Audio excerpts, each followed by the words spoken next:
बिस्मिल्लाहिर्रहमानिर्रहीम, अस्सलाम वालेकुम। मैं हूं आपका मेजबान साजिद गुंदर। आज 19 जनवरी है, साल 2022। इस्लामाबाद हाई कोर्ट में नैब ने मरियम नवाज को मुंह तोड़ जवाब दिया है। मनी ट्रेल ना देने वाले आले शरीफ के खिलाफ बादी पलट गई है। बड़ी आम तफसीलात हैं, वो आपके सामने रखूंगा। शहबाज शरीफ कोरोना में मुब्तला हुए हैं या एक नया ड्रामा है? सवालात उठ के हैं, क्या वाकई शहबाज शरीफ को दुआओं की जरूरत है? इसी खबर से हम आज की वीडियो का आगाज करेंगे।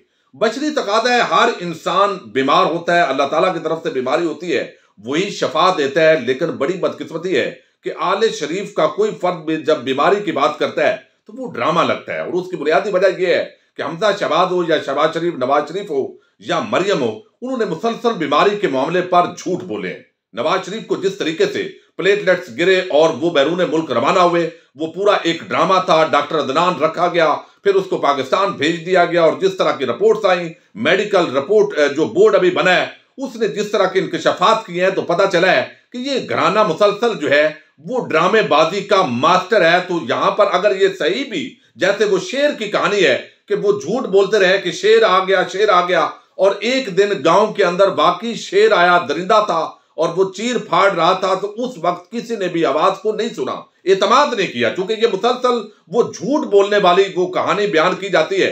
इसी तरह जब शरीफ खानदान का कोई फर्द कहता है कि वो बीमार हो गया, और खास तौर पर जब उनकी पेशी होने लगती है और उनको खतरा होता है कि अब उनकी जमानत जो है वो उड़ जाएगी और वो गिरफ्तार हो सकते हैं, वो जेल जा सकते हैं, उस मौके पर वो ड्रामा लगता है। खबर यह है कि शहबाज शरीफ जो है वो दूसरी मर्तबा कोरोना के अंदर मुब्तला हो गए हैं और अब उन्होंने अपने आप को आइसोलेट कर लिया है। और इस वजह से हमने देखा कि इससे कबल भी नवाज शरीफ की बीमारी का ड्रामा तो अलग है। जब हमजा शहबाज जो है और शहबाज शरीफ, उन्होंने अदालत से इस्तदा की कि हमारी दोनों की कमर में बड़ी तकलीफ है, लिहाजा हमें ये जो बड़ी गाड़ी है जो कैदियों के लिए होती है उसकी बजाय वीआईपी कोई जरा गाड़ी दे, ताकि आराम और सुकून के साथ, चूंकि हम बड़े चोर हैं, छोटे चोरों को तो इस तरह बेशक आप बंद करके लटका के लाएं वहां पर जेल से अदालत के अंदर, लेकिन हम चूंकि बड़े बाइज्जत होते हैं, चूंकि इस मुल्क के अंदर कोई जितना बड़ा करप्ट और जितना बड़ा चोर है उसका उतना ज्यादा प्रोटोकॉल है और उसकी उतनी ज्यादा रिस्पेक्ट है, तो हमें आप बड़े चोरों वाली रिस्पेक्ट दें।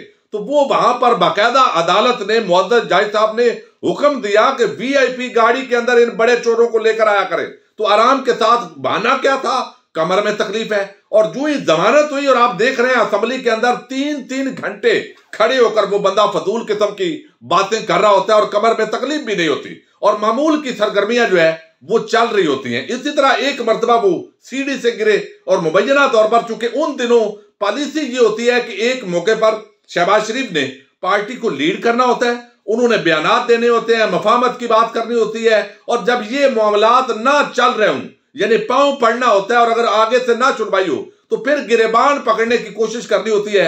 मरियम नवाज और नवाज शरीफ ने, जनरल फैज हमीद, जनरल बाजवा, उनको टारगेट करना होता है। तो अब अगले 10-15 दिन जो है शहबाज शरीफ ने तो आइसोलेट कर लिया है, तो मरियम नवाज अब गुफ्तगू करेंगी, अब वो इदारों पर चढ़ाई करेंगी, और फिर हमजा शहबाज को, और शहबाज शरीफ जो है ऑलरेडी ड्रामे कर चुके हैं। मरियम नवाज इस पूरे ड्रामे का एक हिस्सा रही है। जिस तरह नवाज शरीफ को भगाया गया है, तो अल्लाह करे, अल्लाह ताला उनको सेहत दे, ताकि जब तक मुल्क की दौलत लूटने का वो हिसाब ना दे।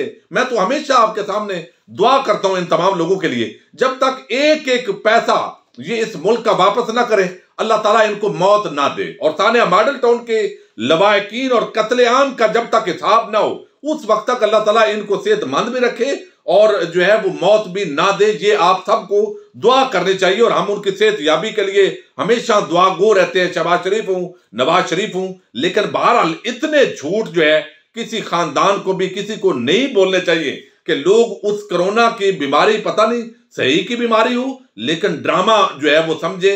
चूंकि हकीकतन इतने ड्रामे किए हैं कि लगता है कि अब जिस तरह मामला जो है वो बैंकिंग कोर्ट से जो है वो इंसदाद बदउनवानी यानी एंटी करप्शन कोर्ट के अंदर चला गया है, और वहां पर जमानत उड़नी है और उसके बाद गिरफ्तारी होनी है और जेल के अंदर जरूर जाना है। ये महीना लगे, 2 महीने लगे, तो अब कल 20 जनवरी को पेशी भी है, और उससे पहले ये कोरोना की वबा जो है उसने शहबाज शरीफ को घेर लिया। बहरहाल अल्लाह ताला इनको शफा अता फरमाए। अब एक बड़ी डेवलपमेंट है, जो मरियम नवाज ने इस्लामाबाद हाई कोर्ट के अंदर अपनी बरीयत की दरखास्त दायर की थी, और उसके अंदर इस्तदा की थी कि ये तमाम जो चीजें हैं ये हमारे ऊपर एलिगेशन लगाए गए हैं और उसके अंदर एक तो जज अरशद मलिक का जिक्र किया गया कि उनको किस तरीके से यहां जो है वो दबाव डाला गया।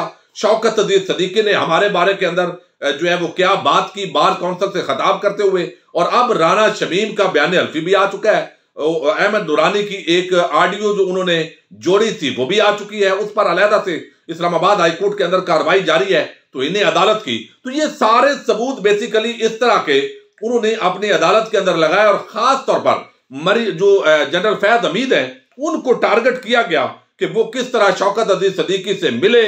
तो लिहाजा जितनी भी हमारी जो ये सजा दी गई है ये पॉलिटिकल इंजीनियरिंग है, ये हमारे खिलाफ एक साजिश है, लिहाजा आप हमें बरी करें। और एवनफील्ड अपार्टमेंट केस के अंदर आपको इल्म है कि नवाज शरीफ को 11 साल, मरियम नवाज को 8 साल, और कैप्टन रिटायर्ड सफदर जो 1500 दिरहम का मुलाजम है उसको भी 1 साल इसके अंदर सजा हुई है। अब नैब ने अपना जवाब इस्लामाबाद हाईकोर्ट के अंदर जमा करवाया। हालांकि इस्लामाबाद हाईकोर्ट ने बड़े सख्त किस्म के 10 सवालात नैब के सामने रखे हैं, और उस वक्त से लेकर अब तक नैब के जो वकला हैं, प्रोसिक्यूटर हैं, वो बीमार हैं कि हम क्या जवाब दें। इसी को बुनियाद बनाकर बाद लोग समझते हैं कि मरियम नवाज जो है उनको शायद इस्लामाबाद हाईकोर्ट से छोड़ दिया जाए, चूंकि जो कंडक्ट है, और मैं वो बात नहीं करना चाहता, और चूंकि कुछ लीगल ऑब्लिगेशंस होती हैं जो बात औकात जो है वो बातें आप तक पहुंचती होती हैं, चूंकि ऐसे ही कहीं मुझे भी तो इन्हें अदालत के अंदर ना पकड़ा जाए, यानी कार्रवाई ना हो, तो इसलिए मैं एहतियात करता हूं, जजेस का बड़ा एहतराम करता हूं।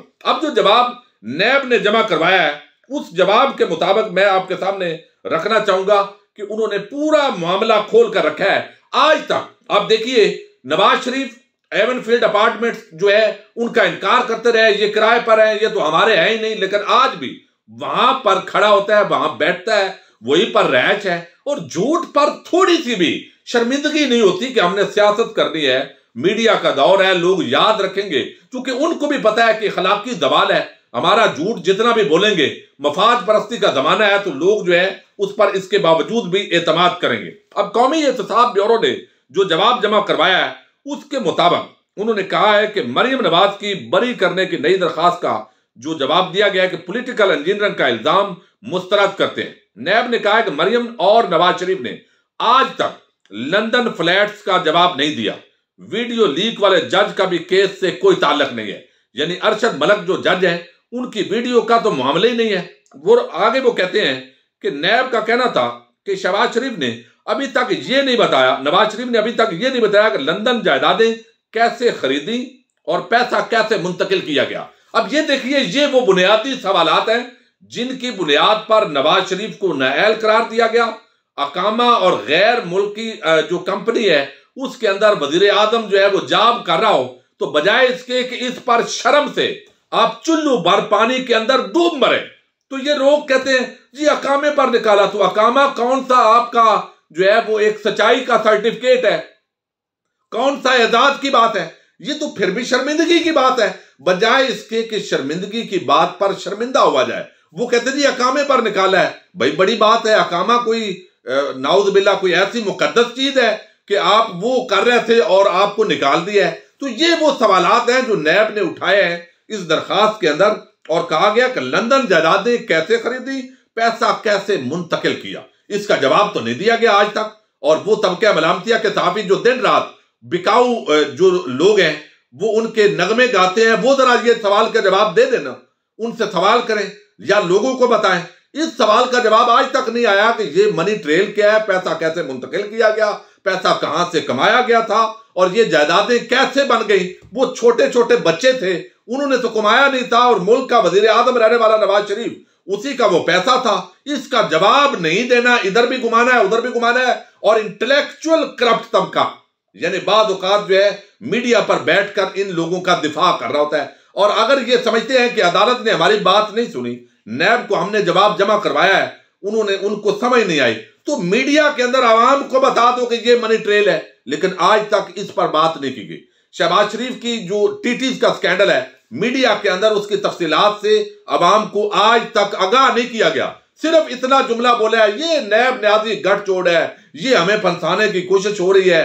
ये आज तक एक पैनी जो है वो साबित नहीं हुई। साबित तो यहां मुअज़्ज़ज़ हमारी अदलिया के जजेस, और अल्लाह ताला उन पर रहम करे, और वो अदालतें चलाएं। साबित तो करना मुश्किल होता है, लेकिन यहां पर जो साबित हो चुका है आप उसका जवाब दे दें। तो यहां सवाल उठाया गया है कि ये रकम कैसे मुंतकिल की गई है और मरियम नवाज की बरीयत की दरखास्त झूठ, हकायक के मुनाफी, नाकाबिल समात और अदालत को धोखा देने के मुतरादिफ है। एहतसाब अदालत ने यहां भी कहा है, यानी उन्होंने कहा है कि नाकाबिल समात है। एहतसाब अदालत ने एवन फील्ड रेफरेंस में कानून के मुताबिक शफाफ ट्रायल के बाद नवाज शरीफ और मरियम को सजा सुनाई है। नैब का कहना है कि साबिक जज शौकत सदीकी इल्जामात पर सुप्रीम जुडिशल काउंसिल उन्हें बरतरफ कर चुकी है। एवन फील्ड रेफरेंस का फैसला जज मोहम्मद बशीर ने किया है। जज अरशद मलिक का इसके साथ चूंकि ताल्लुक ही नहीं है तो उसकी वीडियो का यहां हवाला देना जो है वो बिल्कुल फजूल है। जज अरशद मलिक की वीडियो और बयान झूठ और हकायक के मुनाफी है। मरियम नवाज की दरखास्त में लगाए गए इल्जामात पर सुप्रीम कोर्ट पहले ही फैसला दे चुकी है। सुप्रीम कोर्ट ने फैसले पर अमल दरामद के लिए निगरान जज मुकर्रर किया। मरियम नवाज के निगरान जज पर इल्जामात तो इन्हें अदालत के जुमरे में आते हैं। पानामा केस की समाअत करने वाले जज अभी भी जुडिशियल सर्विस के अंदर मौजूद हैं। तो ये जानबूझकर दरखास्त जो है ये इस केस को प्रोलॉन्ग करने की कोशिश की जा रही है। लिहाजा मरियम नवाज की ये दरखास्त कि उनके खिलाफ पॉलिटिकल इंजीनियरिंग की गई, बाकायदा उनको इंतकामी कार्रवाई का निशाना बनाया गया, ये बरीयत की दरखास्त खारिज की जाए। सुप्रीम कोर्ट के अंदर जो केस चला उसके मुताबिक ट्रायल हुआ और जज मोहम्मद बशीर उन्होंने एवन फील्ड अपार्टमेंट केस के अंदर चूंकि सजा दी है तो जज अरशद मलिक की वीडियो हो या शौकत सदीकी की गुफ्तगू हो तो शौकत सदीकी ऑलरेडी अपनी इन्हीं मामलात की वजह से बरतरफ हो चुके हैं, वो इल्जामात साबित नहीं कर सके, तो इनकी ये दरखास्त खारिज कर दी जाए। तो अब जो डील एक तरफ सियासी तौर पर जो शोशे छोड़े जा रहे थे वो भी फ्लॉप हो गए और अब अदालत के अंदर भी ये जवाब जो है इंतहाई अहमियत का अमल है। और गालिबन 8 फरवरी अब मैं देख नहीं सका, अब इसकी समाअत होनी है। 10 फरवरी को गालिबन इस पर जवाब जमा करवाया जो है इस पर बहस होगी और इंतहाई आम मरले के अंदर ये केस अब दाखिल हो चुका है और बड़ी कानूनी जंग जो है अब उसका फाइनल राउंड शुरू हो गया है। अपने मेजबान साजिद गुंदर को नेक्स्ट वीडियो तक के लिए इजाजत दीजिए। अल्लाह हाफिज।